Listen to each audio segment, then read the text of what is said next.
नमस्कार, राष्ट्रवाद में आपका स्वागत है। मैं हूं सुशांत सिन्हा। राष्ट्रवाद यानी देश से बढ़कर कुछ नहीं। और आज बात करेंगे देश में हुए अहम चुनावों की। दो मुद्दे आज जिन्हें राष्ट्रवाद में उठाएंगे। पहले बात करेंगे यूपी की, जहां एग्जिट पोल के नतीजों में योगी आदित्यनाथ की सरकार बनती दिख रही है। बीजेपी का MY फैक्टर, M से मोदी, Y से योगी। बीजेपी का MY फैक्टर अखिलेश के MY यानी मुसलमान और यादव पर भारी पड़ गया क्या, या पड़ता दिखाई दे रहा है क्या? आज डिबेट नंबर 1 में इसी पर चर्चा। साथ ही पंजाब में पहली बार आम आदमी पार्टी की सरकार बनती दिख रही है। क्या आप कांग्रेस का विकल्प बन रही है? ये डिबेट नंबर 2 में चर्चा करेंगे। इन दोनों मुद्दों पर चर्चा करें उससे पहले बीजेपी का MY फैक्टर और अखिलेश यादव के MY फैक्टर पर जो कंपैरिजन है उसकी चर्चा करते हैं। डिबेट नंबर 1 में बीजेपी का MY मतलब मोदी और योगी, और समाजवादी पार्टी का MY मतलब मुस्लिम और यादव। मोदी और योगी की जोड़ी अखिलेश पर भारी क्यों पड़ी, यह सबसे बड़ा प्रश्न है अगर एग्जिट पोल के नतीजे चुनावी नतीजों में कन्वर्ट हो जाते हैं। टाइम्स नाउ नवभारत और वीटो के एग्जिट पोल में यूपी में बीजेपी की सरकार बन रही है।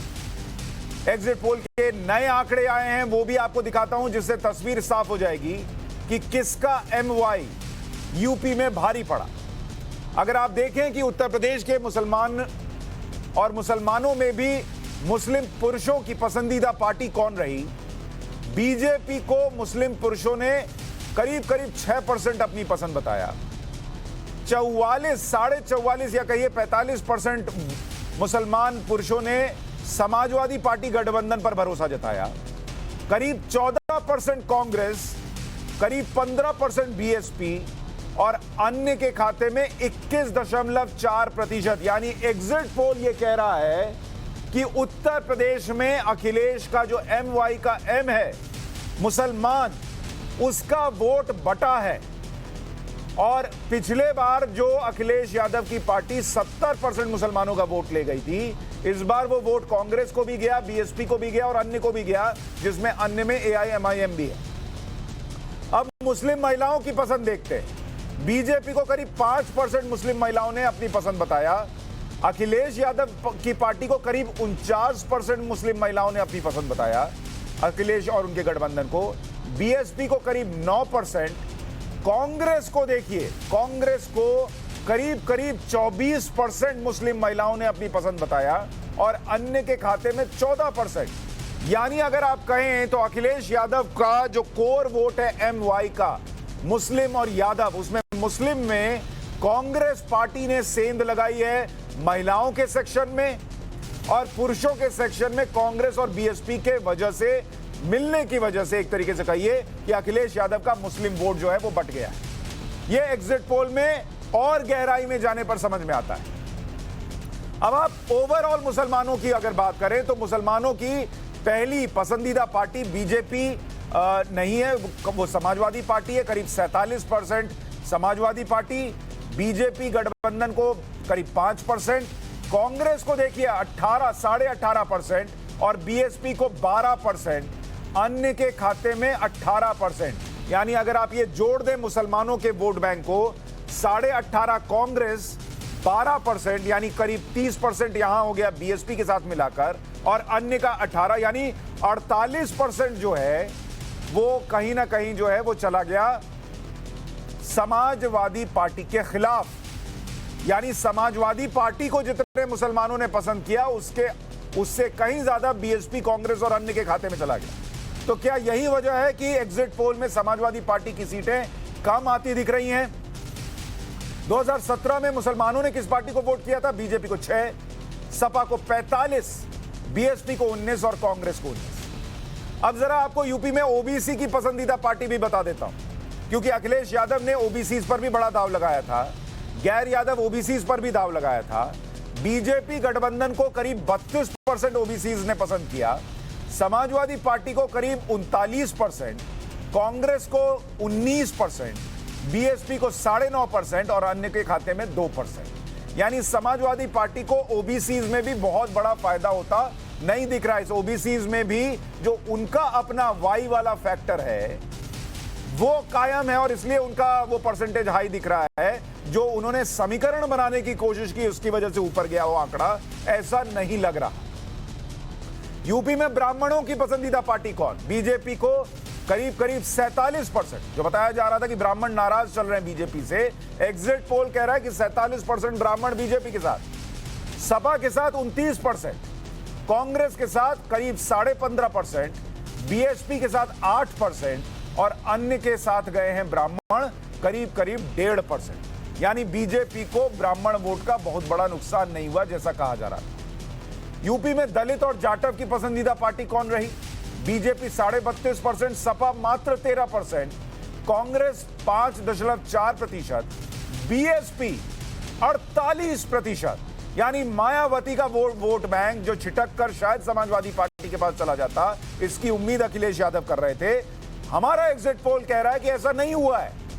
बीजेपी और मायावती के साथ वो स्टिक किया है और इसीलिए समाजवादी पार्टी को नुकसान सबसे बड़ा शायद बीएसपी ने पहुंचाया। उनके वाई फैक्टर के लिहाज से अगर बात कीजिए, दलितों के लिहाज से बात कीजिए, ओबीसी के हिसाब से बात कीजिए, और अगर आप बात कीजिए मुसलमानों की, तो कांग्रेस और बीएसपी ने मिलकर नुकसान पहुंचाया है। यूपी में दलित और नॉन जाटव की पसंदीदा पार्टी कौन है? एग्जिट पोल कहता है BJP 24%, Samajwadi party 34%, Congress 8%, BSP 28% और अन्य के खाते में करीब करीब 6%। बड़ी चर्चा हुई बेरोजगारी की, लेकिन युवाओं की पहली पसंद कौन सी पार्टी? एग्जिट पोल कहता है बीजेपी। करीब करीब 55% युवाओं की पसंद है बीजेपी। समाजवादी पार्टी 34% पे रुक गई, बीएसपी 5, कांग्रेस 4, अन्य को 1% वोट। यानी भले ही बेरोजगारी को बड़ा मुद्दा बताया गया हो, लेकिन युवाओं ने सबसे ज्यादा, हमारा एग्जिट पोल दावा करता है कि बीजेपी पर भरोसा जताया और उन्हें अपनी पसंद बताया। उत्तर प्रदेश में महिलाओं की पहली पसंद कौन सी party? BJP 40%, Sapa 31%, BSP 5%, Congress 16% और अन्य 7%। यानी यहां भी महिलाएं जो हैं वो बीजेपी को पसंद कर रही हैं। और जो मोदी योगी का एमवाई फैक्टर है, वो बड़ी वजह बताया जा रहा है कि लॉ एंड ऑर्डर को लेकर, जो विकास के काम हुए उसको लेकर युवा और महिलाएं बीजेपी के साथ गए। एग्जिट पोल के आंकड़े आने के बाद तमाम पार्टियां क्या कह रही हैं वो एक बार सुन लेते हैं। 10 मार्च 2022 को जब उत्तर प्रदेश विधानसभा चुनाव के परिणाम आएंगे तो भारतीय जनता पार्टी प्रचंड बहुमत के साथ जनता जनार्दन का आशीर्वाद प्राप्त करने में सफल होगी, इसमें कोई संदेह नहीं होना चाहिए। उत्तर प्रदेश में अखिलेश यादव जी का मुख्यमंत्री बनना तय है। सपा 300 के पार जा रही है, भाजपा का सुपड़ा साफ होने जा रहा है, यहां तक कि वो दहाई के आंकड़े में सिमटने जा रही है। और इसलिए एग्जिट पोल क्या कहता है, हर चैनल के अलग अलग एग्जिट पोल आते हैं, हमसे उससे कोई मतलब नहीं। ये जो एग्जिट पोल्स आए हैं, जनता ने फैसला सुना दिया है, ईवीएम मशीनों में बंद है। हमारा फिर भी मानना है कि जिस प्रकार भीड़ जुटी थी बहन मायावती जी के मीटिंग्स के अंदर, उसके अनुसार बहुजन समाज पार्टी एक बड़ी ताकत के पीछे। We'll wait and see the results. See, we made our full effort. We fought as hard as we could. Now we'll see what happens. The result. तो प्रियंका वाड्रा ने तो यह भी कह दिया कि हम जितना जोर लगाकर लड़ सकते थे उतना लड़ लिए। तो ये कांग्रेस का मैक्सिमम एफर्ट था और उसके बाद अगर उनकी पार्टी सिंगल डिजिट में है तो प्रियंका वाड्रा के शब्दों का मतलब है कि इससे ऊपर कांग्रेस यूपी में जा ही नहीं सकती। खैर, सवाल इस बात का है कि बीजेपी का एमवाई मोदी योगी फैक्टर, क्या अखिलेश के एमवाई मुसलमान और यादव पर भारी पड़ गया? एग्जिट पोल में डबल इंजन के सामने साइकिल पंचर हुई क्या? यूपी में लाल टोपी पर भगवा भारी है क्या? और यूपी में बुलडोजर बाबा सुपर हिट हो गए क्या? शहजाद पूनावाला बीजेपी के प्रवक्ता हमारे साथ जुड़ रहे हैं, समाजवादी पार्टी के नेता सुधीर दुबे हमारे साथ जुड़ रहे हैं और सतीश प्रकाश बीएसपी के नेता हमारे साथ जुड़ रहे हैं। आप सभी का बहुत स्वागत है। सुधीर जी, जो हमारा एग्जिट पोल कह रहा है और बड़े डिटेल में जाकर हमने आंकड़े दिखाए हैं, उससे ऐसा लगता है कि आपका जो मुस्लिम और यादव वोट बैंक है, यादव तो फिर भी इंटैक्ट रहा होगा, लेकिन जो बाकी आपने प्रयोग किए उस वर्ग के लिए, वो उतना चला नहीं और कांग्रेस और बीएसपी ने शायद आपको नुकसान पहुंचाया है। सुशांत जी देखिए, अभी जो एग्जिट पोल आए हैं इस एग्जिट पोल को आप जो है अंतिम परिणाम नहीं घोषित कर सकते। सही बात है। जब से एग्जिट पोल आए हैं तब से मैं देख रहा हूं मीडिया में होड़ लगी हुई है, तरह के नैरेटिव क्रिएट किए जा रहे हैं, तरह तरह के फायदा और नुकसान की बात की जा रही है, तमाम जातिगत आंकड़े लगाए जा रहे हैं। लेकिन मैं कहना चाहता हूं ये जो एग्जिट पोल है ये बिल्कुल उल्टे परिणाम साबित होंगे। एग्जिट पोल को मैं सिरे से खारिज करता हूं, क्योंकि इससे पहले भी 2007 में बीएसपी जब बहुत प्रचंड बहुमत से आई थी उस समय भी एग्जिट पोल उनको कहीं भी दिखा नहीं रहे थे। तो मैं आपसे केवल इतना कहना चाहता हूं कि जो उत्तर प्रदेश में चुनाव हुआ है, भारतीय जनता पार्टी जहां मुद्दाबिहीन थी, इनके पास गिनाने को कोई काम नहीं थे, वहीं समाजवादी पार्टी के नेता माननीय अखिलेश यादव जी एक सोची समझी रणनीति के तहत और बेरोजगारी, भ्रष्टाचार, महंगाई, कानून व्यवस्था, आवारा पशु, ऐसे तमाम सर मैं क्या कह रहा हूं, मैं आपकी इस बात को मान लेता हूं कि एग्जिट पोल पलट भी सकता है, ठीक है, ये गुंजाइश तो हमेशा है, मैं उसको कभी थोप नहीं रहा। पर मैं ये कह रहा हूं कि जब हमारा एग्जिट पोल करने वाला हमारी एजेंसी जब गई और युवाओं में 50%, 55% लोग बीजेपी को पसंद बता रहे हैं, तो फिर बेरोजगारी मुद्दा कैसे हो सकता है और क्यों ऐसा वो कर रहे थे? मतलब जब वो पोस्टर गया तो उसने क्यों बोला हमको बीजेपी पसंद है? ऐसा क्या रहा होगा? पूर्वाग्रह से ग्रसित हैं ये जितने भी एग्जिट पोल है, और ज्यादातर जो चैनल्स के साथ हैं वो सब पूर्वाग्रह से ग्रसित हैं। हमारे पास भी कुछ ऐसे आंकड़े हैं, कुछ एग्जिट पोल हैं जो इंडिपेंडेंट एजेंसी के द्वारा किए गए हैं। वो सारी एजेंसियां भारतीय जनता पार्टी को जाता हुआ दिखाई दे रही हैं और समाजवादी पार्टी की पूर्ण बहुमत की सरकार। तो सर सर मुझे ये बताइए सुधीर भाई कि वो एग्जिट पोल जो है वो आपको कितनी सीट दे रहे हैं? देखिए, जो प्राइवेट एजेंसियां हैं और जो चैनल के साथ नहीं है, वो इंडिपेंडेंट एजेंसियां हमें पूर्ण बहुमत में समाजवादी पार्टी और गठबंधन को दिखा रही है। और ऐसी एक एजेंसी नहीं, ऐसी कम से कम नहीं 4-5 सीट सर कितनी? 225, 250, 300 कितनी दे रहे हैं? 250 से पार हमें दिखा रहे हैं गठबंधन। 250 से पार, ठीक है। शहजाद पूनावाला अभी, और मैं ये तीनों मेहमानों के लिए कह दे रहा हूं कि ये गुंजाइश है कि एग्जिट पोल पलट जाए, लेकिन क्या आपको अनुमान है कि ये यही स्थिति रही है कि आपका आंकड़ा जो है वो 202 को पार करता दिख रहा है कि भाई युवाओं की भी पसंद आप हैं, महिलाओं ने भी आपको पसंद किया, और जो अखिलेश यादव ने प्रयोग किए वो चला नहीं, आपका MY मोदी योगी चल गया?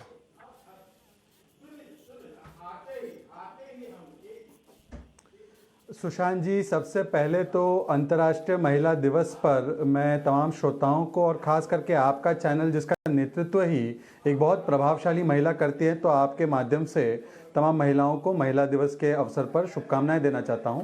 और सर मैं माफी के साथ जरा सा एक बात कह रहा हूं जाति और एक धर्म कि ये आंकड़े तो कह रहे हैं आप मायावती जी को भी विश करें।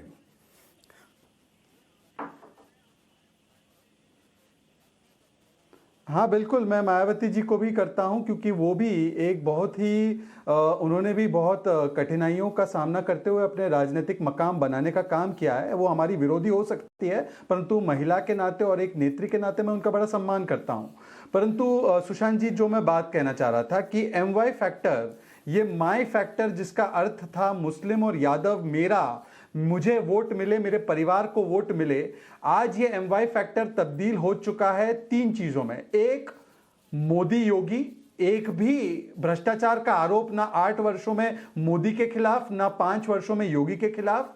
MY का मतलब मोदी की योजनाएं, नल से जल हो, शौचालय हो, घर बनाना हो, चाहे वो उज्ज्वला योजना हो। और तीसरा MY फैक्टर महिला और युवा, महिलाओं ने और युवाओं ने, महिलाओं ने कानून व्यवस्था पर और युवाओं ने जो विकास के काम है। और यह पहला ऐसा चुनाव है जहां पर स्पष्ट तरीके से एक तरफ परिवारवाद और जातिवाद के नाम पर कुछ ताकतें खड़ी थी, वो उत्तर प्रदेश को 50 वर्ष पूर्व ले जाना चाहती थी, तो दूसरी ओर उत्तर प्रदेश की जनता ने कहा कि नहीं, हम विकासवाद के लिए वोट करेंगे। पर शहजाद भाई, महिलाओं ने, युवाओं सुधीर जी दावा कर रहे हैं, वो कह रहे हैं उनकी एक अपनी संदेश इंडिपेंडेंट भेज दिया। एजेंसीज कह रही हैं कि ये आपका वाला MI नहीं चला है। अच्छा, नहीं, ऐसा है, देखिए, एक उनके नेता दूरबीन लेकर खड़े हैं, वो जरा विजुअल भी दिखाना। वो दूरबीन से मुआयना कर रहे हैं। अभी तो उन्होंने एजेंसी, इंस्टीट्यूशन, मीडिया पर सवाल उठाए हैं। अब 48 घंटों के बाद वो इलेक्शन कमीशन, ईवीएम को गाली देना शुरू करेंगे और 11 तारीख को जब एक फ्लाइट विदेश चली जाएगी, वहां से जनता को गाली देना शुरू कर देंगे। तो देखिए, वो दूरबीन लेकर खड़े हैं, उनको दूरबीन लेकर खड़े रहने ठीक है। दीजिए। सुधीर जी, मैं आपके पास आता हूं, उससे पहले एक रिएक्शन सतीश जी का। सतीश प्रकाश जी, क्या कुछ लोग ये भी कह रहे हैं और आंकड़े भी कह रहे हैं कि बीएसपी का से फायदा हो गया है बीजेपी को, ये आंकड़े, और मैं ये कह दूं कि अगर ये आंकड़े रिजल्ट में कन्वर्ट होते हैं तब मैं कह रहा हूं, तो क्या एमवाई जो बीजेपी का हम बता रहे हैं मोदी योगी, वो एमवाई में कुछ लोग कह रहे हैं वो मायावती और योगी भी है? नहीं, देखिए सुशांत जी, पहले दिन से पिछले 6 महीने से जब से चुनाव की शुरुआत है, बीजेपी और समाजवादी पार्टी के बीच में एक अप्रत्याशित कहीं ना कहीं गठबंधन सा दिखाई दिया है।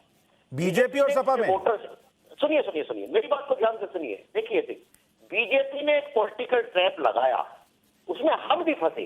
कौन फंसा है ये तो उत्तर प्रदेश की जनता तय करेगी। 10 तारीख को चुनाव के परिणाम निकल के आएंगे, ये आप मान लीजिए। ये कहीं ना कहीं मुस्लिम वोटर्स को भटकाने के लिए बीजेपी की एक चाल थी, जिसमें बीजेपी ने उत्तर प्रदेश में भ्रम फैलाया कि या तो आप वोट मुझको दीजिए, और अगर आप मुझे वोट नहीं देना चाहते तो मैं एक पार्टी है उसका नाम बता देते हूँ। तमाम बीजेपी के लोगों ने एक माहौल क्रिएट किया। देखिए, पहले 2 फेज के नीति कहीं ना कहीं बीजेपी इस माहौल को बनाने में कामयाब रह पाई कि उत्तर प्रदेश में पॉलिटिकल पोलराइजेशन के बहाने कहीं ना कहीं धार्मिक पोलराइजेशन की को हवा दे रही थी। लेकिन 2 फेज के बाद में उत्तर प्रदेश का चुनाव पलटा, इसमें कहीं कोई दो राय नहीं। आप मुझे बताइए कि बीजेपी का वोटर परसेंटेज भी तो कम हुआ है ना। जब बीजेपी का वोटर परसेंटेज कम हुआ है और जिस व्यक्ति ने इससे पहली बार बीजेपी को वोट दिया था और समाजवादी पार्टी को लेकर के जिस तरह के सवाल बीजेपी खड़ा कर रही थी, तो वो नाराज वोटर किसके पास गया? हो सकता था कि बहुजन समाज पार्टी उसका ऑप्शन नहीं बन सकती थी। हमारे ऊपर कानून व्यवस्था को लेकर के कोई सवाल नहीं है, बेरोजगारी को लेकर के कोई सवाल नहीं है। सतीश जी, एक मिनट, आपका ऑडियो क्लियर नहीं था। आपने क्या बोला? बीजेपी ने क्या एक प्रोपेगेंडा फैलाया कि हाँ, बीजेपी को वोट नहीं देना है तो किस पार्टी को दे दो? बीएसपी को? नहीं, आप सुनिए ना। देखिए, ये सारा का सारा खेल हुआ आपके तमाम पिछले 6 महीने में, यही तो हो रहा है। देखिए, एक बात मैं आपको बताऊं सर, मैं सॉरी सतीश जी, मैं फिर कह रहा हूं, आपका ऑडियो क्लियर नहीं है इसलिए मैं नहीं सुन पाया कि क्या बीजेपी ने कहा कि हमको नहीं देना तो बीएसपी को दे देना? नहीं, आप सुनिए। देखिए सुशांत जी, आपने बिल्कुल सही सुना, 100% सही सुना। बीजेपी ने ये कहा कि कहीं ना कहीं उत्तर प्रदेश की राजनीति को भटकाने के लिए, उत्तर प्रदेश के अंदर पॉलिटिकल पोलराइजेशन करने के लिए, उत्तर प्रदेश में पॉलिटिकल पोलराइजेशन के बाद में उत्तर प्रदेश में धार्मिक पोलराइजेशन करना चाहती थी। एक वर्ग विशेष को कहीं ना कहीं बीजेपी भटकाना चाहती थी। ये आप कमाल की बात बोल रहे हैं शहजाद पूनावाला। क्या बीजेपी ने ये किया कि हमको मत देना तो बीएसपी को दे देना?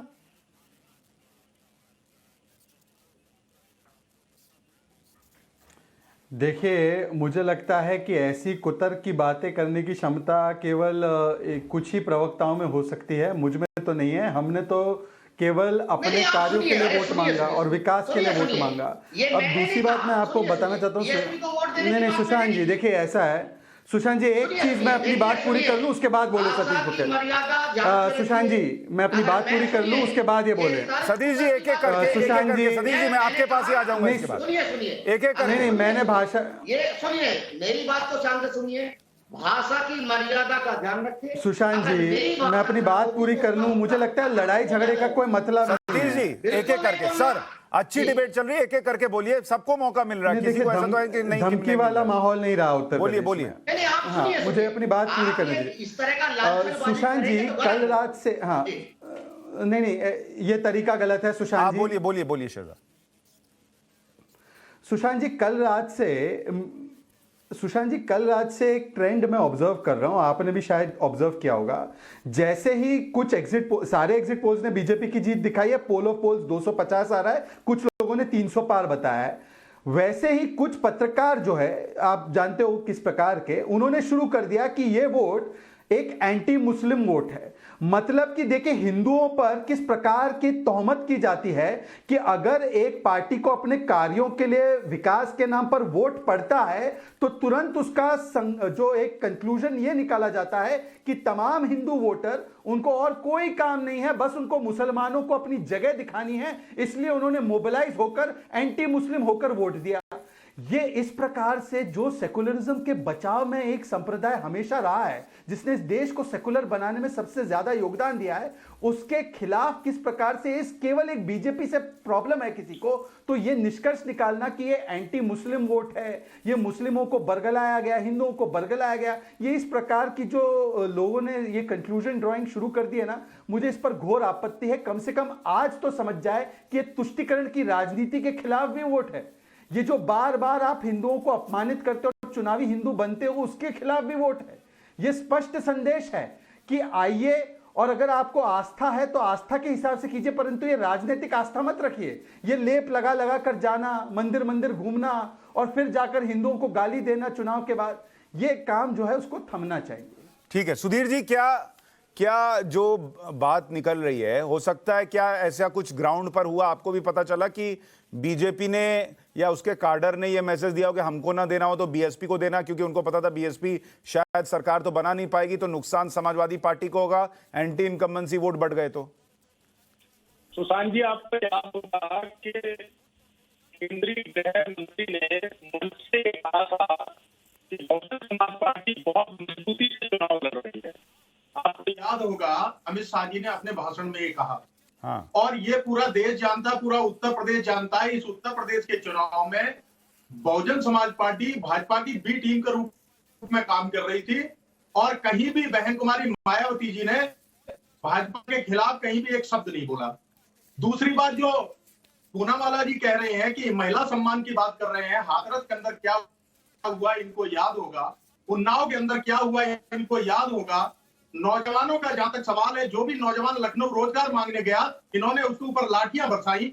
1 साल तक किसानों का आंदोलन चला, जिसमें लगभग 700 किसानों की हत्या हो गई, और इनके गृह राज्य मंत्री के बेटे ने किस तरह से किसानों के ऊपर गाड़ी चढ़ा दी। ये मुद्दे उत्तर प्रदेश में रहे हैं, तो कैसे ये इतना बड़ा उत्तर प्रदेश है, कैसे अनुमान लगाया जा सकता है कि इतनी सीटें ये पा जाएंगे? मैं तो बिल्कुल आपसे कह रहा हूं 10 तारीख आने दीजिए, अभी कोई जल्दबाजी नहीं है। 10 तारीख को इनकी समीक्षा बैठकें होंगी, और इनकी उत्तर प्रदेश की भाजपा सुधीर जी, और जो आप खुद ही कह रहे हैं सुधीर भाई, आप कह रहे हैं कि इनको ऐसे इतनी सीटें कैसे आ सकती हैं, आप खुद कह रहे हैं कि बीएसपी इनकी बी टीम बनकर खेल रही थी, तो इनको जो वोट नहीं जाना था वो बीएसपी को भी गया, वो आंकड़े कह रहे हैं, तो आपके हिस्से में पूरा नहीं गया, इसलिए उनको सीटें आ गई। ये भी तो हो सकता है। जहां तक दलित वोट का जहां तक सवाल है, इस बार जो दलित वोट है उसको ये पता चल गया है कि बीएसपी को वोट देने का मतलब है भाजपा को वोट देना। तो इस बार जो दलित वोट था वो समाजवादी पार्टी के पक्ष में बड़ी संख्या में सतीश प्रकाश जी, ऐसा हुआ क्या, आप लोग बी टीम थे और दलित को पता चल गया कि बीजेपी को, अगर वो बीएसपी को वोट दे रहे हैं मतलब बीजेपी को जा रहा है? देखिए सुशांत जी, मैं बीच में बोला नहीं था, मैं आपको रोकना चाहता था कि मैंने कभी ये नहीं कहा कि बीजेपी का जो वोटर है, जो बीजेपी से नाराज था, उसने बहुजन समाज पार्टी को वोट देने के लिए अपील करी। मैंने नहीं कहा, ये शब्द आपने यूज किया। एक बार मैंने ये कहा कि बीजेपी कहीं ना कहीं ये कह रही थी कि या तो वोट मुझको दीजिए, नहीं तो समाजवादी पार्टी को इसलिए वोट दीजिए कि वो मजबूत है। कहीं ना कहीं बहुजन समाज पार्टी की ताकत को इग्नोर किया जा रहा था, एक बात। दूसरी बात, समाजवादी पार्टी के जो वरिष्ठ प्रवक्ता हैं वो आज ये आरोप लगा रहे हैं, आज ये सवाल ये नहीं है, देखिए चुनाव हो चुका, और बहुजन समाज पार्टी के जाटा वोटर या दलित वोटर समाजवादी पार्टी को वोट इसलिए देंगे कि यही समाजवादी पार्टी के लोग बाबा साहब को गाली दे, बाबा साहब के स्मारकों को मिटाने का नाम ले, काशीराम जी के बनाए हुए स्मारक के ऊपर जनार्दन जी उनका जनेश्वर मिश्र पार्क बना दे। यही समाजवादी पार्टी के जो नेता हैं बाकायदा लोकसभा के अंदर आरक्षण बिल फाल दे। यही समाजवादी पार्टी की सरकार, जो माननीय अखिलेश जी की सरकार थी, बाकायदा 1 लाख दलितों को आपने रिवर्ट किया, जानबूझ करके आपने दलितों को टारगेट किया। एक बात। दूसरी बात, अगर सुनिए मेरी बात तो सुनिए सर। अरे खांसू भी नहीं किया सर, खांसी आपसे पूछ के थोड़ी आई, खांस रहा हूं तो आप नाराज हो गए। अरे खांसू भी नहीं किया, गजब कर रहे हैं सतीश भाई, बोलिए, आपको रोक थोड़ी रहा हूं। नहीं, मैं रोक नहीं रहा। देखिए मेरी बात तो सुनिए। देखिए चुनाव हो चुका, जी, आप दलितों का राजनीतिक हाजमा खराब नहीं है। अभी सुनिए, जो आपको जीरो से और दाई के आंकड़े पे पहुंचाया है जिसने, ये वही समाजवादी पार्टी है जो आप जीरो से दाई के आंकड़े पे पहुंचे। नहीं, और सुधीर भाई, इनसे कोई पूछे कि बाबा साहब को आप लोग गाली देते थे, ये पिछले बार गठबंधन करते वक्त समझ में नहीं आया था कि बाबा साहब को गाली देने वाली पार्टी से गठबंधन कर रहे हैं? ये बातें सिर्फ सुनी सुनाई बातें हैं। समाजवादी पार्टी एक ऐसी पार्टी है जो बाबा साहब के बनाए हुए संविधान को अक्षर से मानती है और उसका पालन करती है। ठीक है, शहजाद पूनावाला।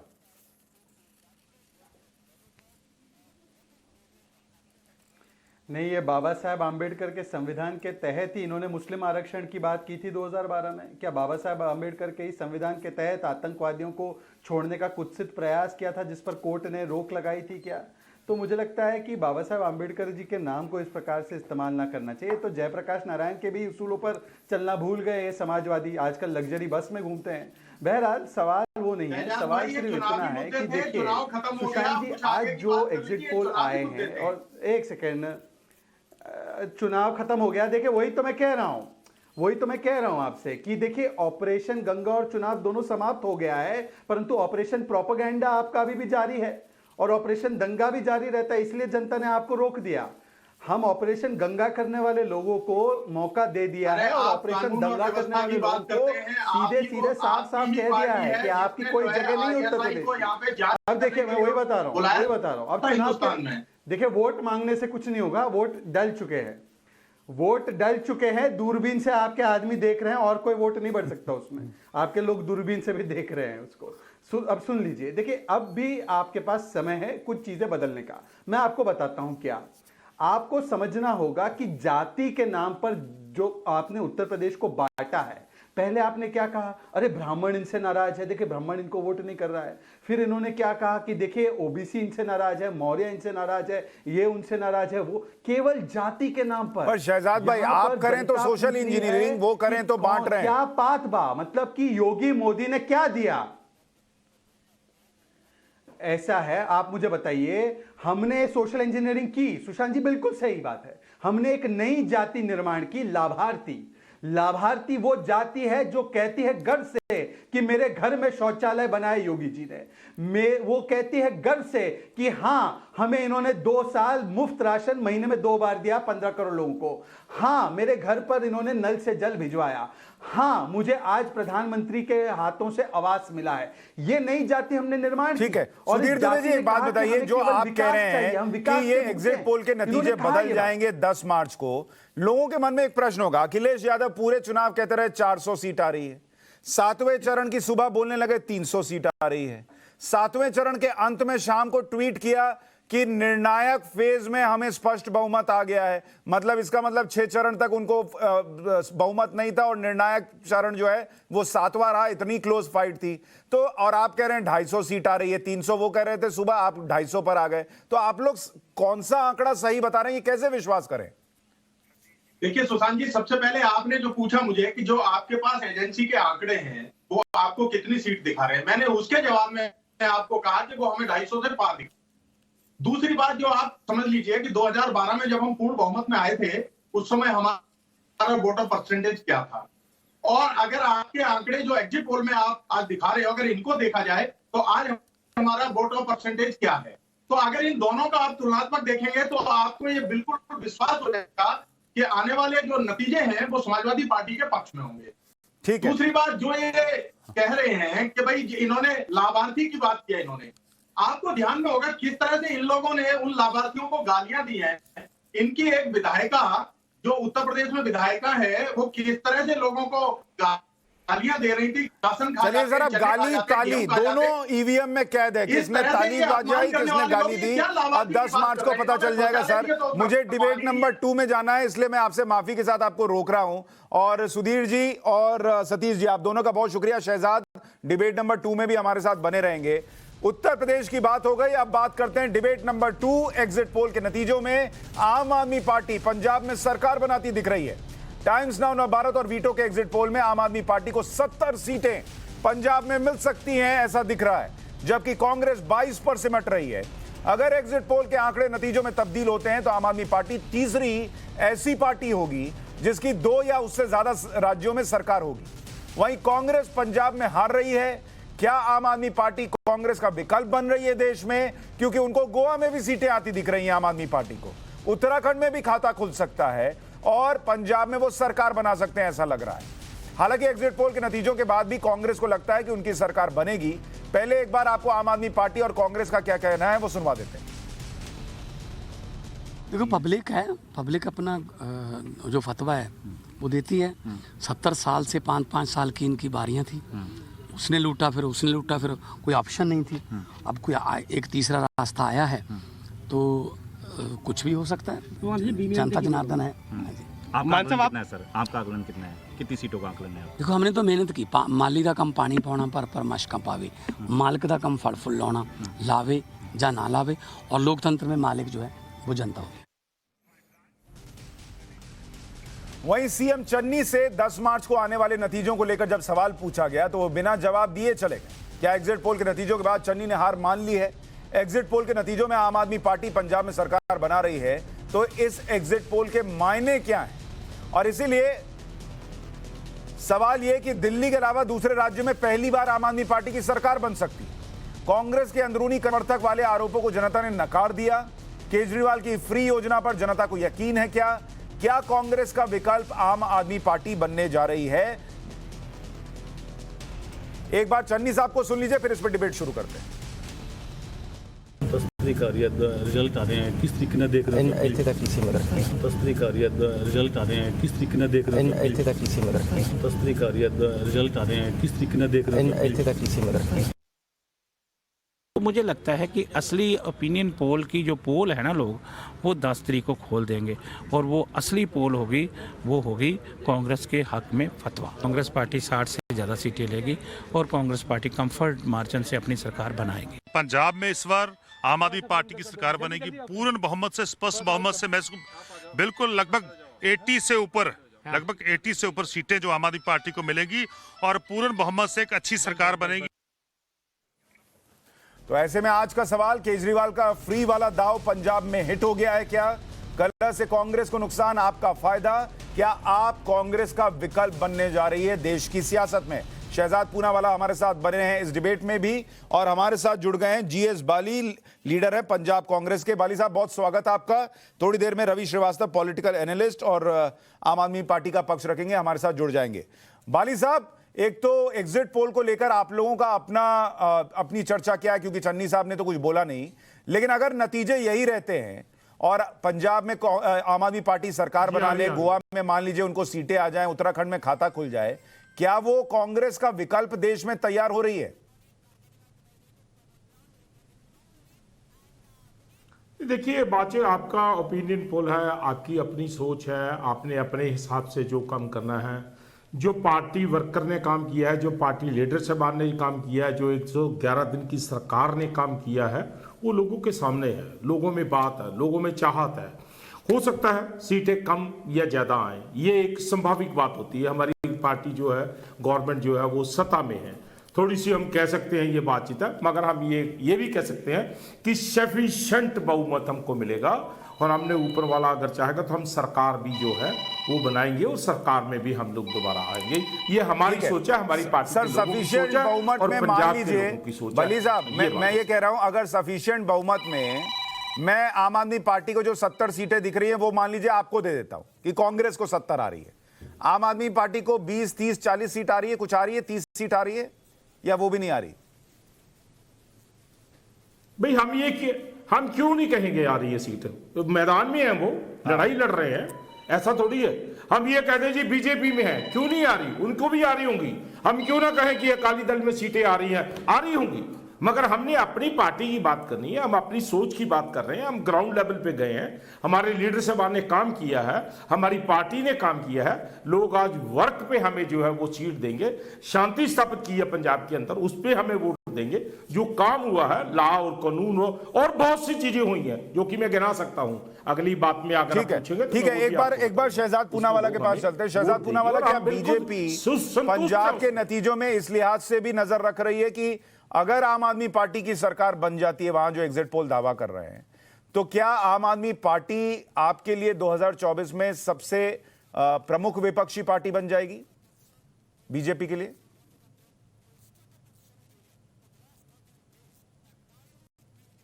देखिए, ये एग्जिट पोल एग्जैक्ट पोल में तब्दील होते हैं कि नहीं 10 तारीख को पता चलेगा। पर एक चीज तो मैं आपको कह दूं कि कांग्रेस और आम आदमी पार्टी दोनों जुड़वा बहनें हैं। दोनों का जन्म और दोनों की नियत, नीति और प्रकृति दोनों एक समान ही है। इसलिए आपने देखा होगा जब जन्म हुआ था आम आदमी पार्टी का, तो जिस व्यक्ति ने कहा था मैं सौगंध खाता हूं अपने बच्चों की, मैं इनको गठबंधन में कभी इनके साथ नहीं जाऊंगा, तो उन्होंने बच्चों की सौगंध को ठुकरा कर उन्होंने पहला गठबंधन 2013 में कांग्रेस के साथ किया, क्योंकि उनकी नीति, नियत, नेतृत्व, सारी चीजें, जो प्रकृति, डीएनए, सारी चीजें मैच करती है। इनकी लाइन भी मैच करती है। सर्जिकल स्ट्राइक पर हो, पुलवामा पर हो, भारत की सेना पे सवाल उठाना, ये सारी चीजें कॉमन है। तो इनमें बहुत सारी कॉमनैलिटीज है, इसलिए दोनों जुड़वा बहनें मैं इनको कहता हूं। अब देखिए, जहां तक सवाल है कौन विपक्ष में होगा, तो एक चीज मैं आपको साधुवाद दूंगा कि सुशांत जी, आप एक दूरदर्शी पत्रकार हैं। 2024 में सरकार किसकी बनने वाली है ये आपने तय कर दिया है। अब से भूमिका प्रधानमंत्री की सरकार किसकी बन रही है, मैंने कहा आपको टक्कर कौन देगा। मैंने ये कहा था, ये नहीं कहा था कि आपकी सरकार बन रही है। आपने अभी कहा, मैंने कहा आपके लिए प्रमुख विपक्षी पार्टी कौन होगी जो आपके ऑपोजिट खड़ी होगी। आपके कहने का निष्कर्ष यही था। ठीक है, रवि जी भी हमारे साथ जुड़ गए। रवि श्रीवास्तव जी, क्या आम आदमी पार्टी और कांग्रेस जुड़वा बहनें हैं जैसा शहजाद पूनावाला कह रहे हैं, या फिर आपको लगता है कि आम आदमी पार्टी अपनी एक इंडिविजुअल स्टेक रखती है और अब अगर पंजाब में सरकार बना ले, गोवा में सीटें ले आए, उत्तराखंड में खाता खोल ले, तो वो कांग्रेस से आगे जाएगी और अब वो बीजेपी के खिलाफ वर्सेस में वही पार्टी होगी, कोई और नहीं? देखिए सुशांत, आम आदमी पार्टी, जैसा अरविंद केजरीवाल ने शुरुआत में ही कहा था कि वो राजनीति को बदलने आए हैं। हम यहाँ पर मंदिर, मस्जिद, शमशान, कब्रिस्तान, 80-20 उसकी बात करते ही नहीं है। आप देखिए, जब पंजाब के अंदर कैंपेनिंग चल रही थी, तो मित्र में जो भाजपा वाले और कांग्रेस वाले बैठे हैं, इन लोगों ने 200 बार जिक्र किया पाकिस्तान का, खालिस्तान का, नक्सल का, वगैरह वगैरह, और कुमार विश्वास का एक बयान भी लेकर के आ गए वहां पे। मगर आम आदमी पार्टी ने सिर्फ हमेशा मुद्दों पे बात की है। आज 5 राज्य देश में ऐसे हैं जो दिल्ली के मोहल्ला क्लिनिक की तर्ज पे अपने अपने राज्यों में क्लिनिक बना रहे हैं। मैं यहाँ पर कर्नाटक की बात कर रहा हूँ। अभी अभी यहाँ पे 5वां राज्य ऐसा है जहां पर मोहल्ला क्लिनिक जैसी नंबा क्लिनिक के नाम से शुरुआत हो रही है। चाहे 1 करोड़ रुपए शहीदों को देने की बात हो, चाहे वो पानी बिजली की बात हो, चाहे वो 200 यूनिट बिजली फ्री देने की बात हो, चाहे वो इंफ्रास्ट्रक्चर की बात हो। अब हमारे मित्र शहजाद जी ने अब बात शुरू की कि जी वो लाभार्थियों को राशन मिला। अरे भैया, राशन मिला तो क्या पल्ले से दिया आपने? सरकार का राशन था, सरकार का पैसा था, वो उन्हें राहत की जरूरत थी, राहत उन्हें दी गई, और बहुत से कांग्रेसी राज्यों में भी दी जाती है। तो वो कोई एहसान कर दिया क्या? जैसे आपका पेंडेमिक था, तो वो लोगों की जरूरत है, उन्हें वैक्सीन देनी है, अगर देगी तो उसका एहसान किस बात का हो गया? वहां पर यूपी के अंदर लाशें, सर जैसे आप गिना रहे हैं कि मोहल्ला क्लिनिक बना दिया तो कोई एहसान थोड़ी कर दिया, वो पलट के कह देंगे। वही काम होता है ना सर सरकारों का। आम आदमी पार्टी ने यहाँ किया, उन्होंने वहां किया, वो उसको गिना रहे हैं।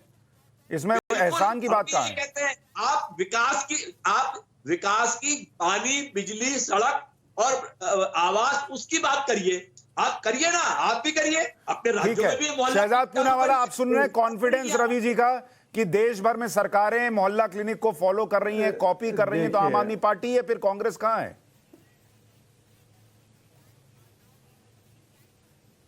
नहीं, देखिए ऐसा है, रवि जी मुंबई में रहते हैं, मैं दिल्ली में रहता हूं। यहाँ पे मोहल्ला क्लिनिक नहीं है, मोहल्ला ठेका बन चुका है। और यहाँ पर जो है नल से जल नहीं, नल से दारू पहुंचाई जाती है। रवि जी दिल्ली शिफ्ट कीजिएगा तो आपको भी पता चलेगा, मोहल्ला क्लिनिक में खांसी ठीक कराने चले गए थे बच्चे, उनकी मृत्यु हो गई। कहाँ पे आ रही है अच्छा है, अरविंद केजरीवाल अपनी खांसी ठीक कराने हमारे यहाँ भी मोहल्ला कई लोग हैं जो इंटरेस्टेड हैं उस नल में। नहीं, मैं आपको बता रहा हूँ। अरे देखिए, नहीं वो नल से ऐसे दारू धड़ल्ले से पहुंच रही है कि अभी तो डिस्काउंट ऑफर में छोटे छोटे पैकेट में भी मिल रही है। ये उपलब्धि है। नशा मुक्त पंजाब के बदले नशा युक्त दिल्ली बना दिया। चलिए बहरहाल भगवंत मान को वहां का कैंडिडेट बना के वहां की भी नशा पॉलिसी बता दिया आपने। बहरहाल अब मुझे बता रवि जी 2 मिनट भाई, दिल्ली का निवासी हूं, बताने तो दीजिए। अरे दिल्ली का निवासी, सुन लीजिए अब सुन लीजिए। मैं केवल इतना कह रहा हूं कि देखिए दिल्ली शिक्षा और स्वास्थ्य के क्षेत्र में नहीं मोहल्ला क्लिनिक इतना ही अच्छा है ना। सुनिए ना, अगर मोहल्ला अरे सुन तो लीजिए रवि भाई, देखिए अब आप एजुकेशन पे बात करेंगे तो मैं 2 आंकड़े गिना दूंगा आपको। एक तो यहाँ पर जो छात्र बीच में पढ़ाई छोड़ रहे हैं उसके आंकड़े निकाल लीजिए, और दूसरा कितना टीचर्स की कमी है वो निकाल लीजिए।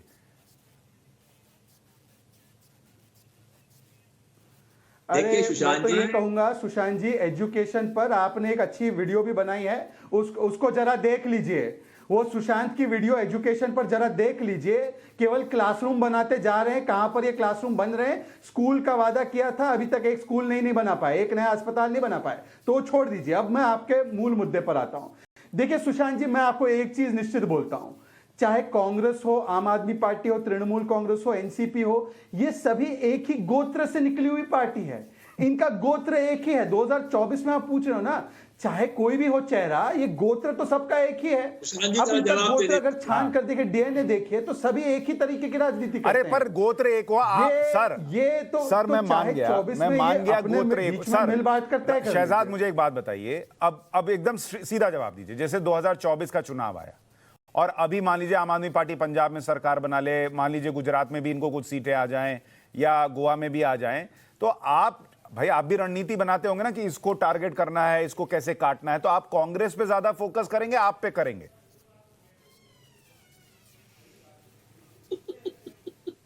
देखिए ऐसा है, हम अपने आप पर फोकस करते हैं और हम हमेशा कोशिश करते हैं 50% से ज्यादा वोट पाएं। पर आप इनसे सवाल पूछे कि राहुल गांधी की जो मनोकामना है 2004 से कि मैं प्रधानमंत्री बनूं, अब प्रियंका जी की भी शुरू हो गई कि मैं बन जाऊं, और वहां पे ममता जी की बन गई मैं बन जाऊं, केसीआर की बन गई मैं बन जाऊं। जैसे गोवा में चल रहा है कि कांग्रेस और आम आदमी पार्टी साथ आ सकते हैं, तो बनेगा कौन? इनको पूछ लीजिए। ठीक है बाली साहब, आप बता दीजिए, अगर जैसे गोवा में कांग्रेस और आम आदमी पार्टी फिर साथ आ सकते हैं कहा जा रहा है, तो चलिए साथ मिलकर आप बीजेपी को रोक देंगे, 2024 में भी रोक दिया, तो पीएम कौन बनेगा? राहुल गांधी, प्रियंका वाड्रा या अरविंद केजरीवाल? देखिए मानियो अभी हम पंजाब के बारे में बात कर रहे हैं, या हम लोग ये बात कर रहे हैं कि आम आदमी पार्टी आ रही है, कांग्रेस आ रही है। देखिए मैं बीजेपी को तो फिर ये कह सकता हूं, शहजाद भाई जो बात कर रहे हैं कि दोनों बहनें हैं, तो भाई दोनों बहनें हैं तो फर्क क्या पड़ रहा है इसमें? 2 बहनें नहीं हो सकती क्या? आप मुझे बताइए पूरे वर्ल्ड के अंदर। दूसरी बात जो ये कह रहे हैं कि राहुल गांधी जी एंड, तो क्यों एम्बिशियस होना चाहिए ना, क्यों नहीं होना चाहिए? नहीं, लेकिन बाली साहब आप मान रहे हैं इसका मतलब दोनों बहनें हैं। राहुल गांधी 2 बहनें होने में कोई बुराई नहीं है, लेकिन दोनों बहनें हैं ये आप मान रहे हैं? मेरी बात सुनिए भाई, मेरी बात सुनिए। सेकुलर अगर हिंदुस्तान में कोई भी पार्टी होगी, कांग्रेस भी साथ है, और दूसरी बात सेकुलर जो ये बात कर रहे हैं शहजाद भाई, जो भेदभाव के बिना पार्टी होगी हिंदुस्तान के अंदर, उसको दुनिया तस्वीर देगी। अच्छा बाली साहब एक बात बता, कोई भी जगह हो, कोई भी कंट्री हो, बाली साहब जो मजहबिज्म की बात करेगा, जो मजहबिज्म की बात करेगा ना, वो यहाँ होगा। बाली साहब बात सुनिए सर, अब मेरे प्रश्न का जवाब दीजिए। अगर सर बाली साहब कोई मजहबिज्म की, बाली साहब मेरा प्रश्न ये है, अगर आप दोनों बहनें ही हैं, मतलब कांग्रेस और आम आदमी पार्टी, और आम आदमी पार्टी सेक्युलर भी लगती है आपको, तो पंजाब में लोगों को क्यों बता रहे थे कि आम आदमी पार्टी खतरा है, इसको मत आने दो? ये झूठ बोलते हैं, फिर साथ ही लड़ते हैं। अरे भाई हम आज ओपिनियन की बात कर रहे हैं, और रोक तो ये लगा रहे हैं बीजेपी वाले, हम थोड़ी लगा रहे हैं। अगर कोई हमारा भाई चुनाव में तो आप लगा रहे थे ना सर। भाई नहीं है, अगर कोई हमारी बहन है उसको कह दे हमारी बहन नहीं है। नहीं बिल्कुल, आप तो, अरे मैं तो खुश हूं कि आप टीवी पे मान रहे बहन है। रवि भाई से भी पूछ लेते हैं, रवि जी क्या आप भी मानते हैं आम आदमी पार्टी और कांग्रेस बहनें हैं?